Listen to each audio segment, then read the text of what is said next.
How to block calls on Samsung. Just tap on this icon. Now tap block. And again.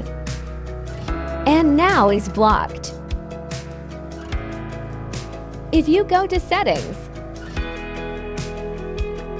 here we have also block numbers. And from here you can unblock or add to block from recents or contacts. Or you can enter manually.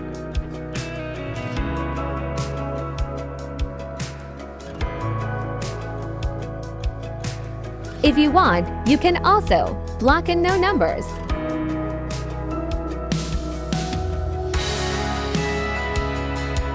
And the last thing, from here you can hide or show blocked calls.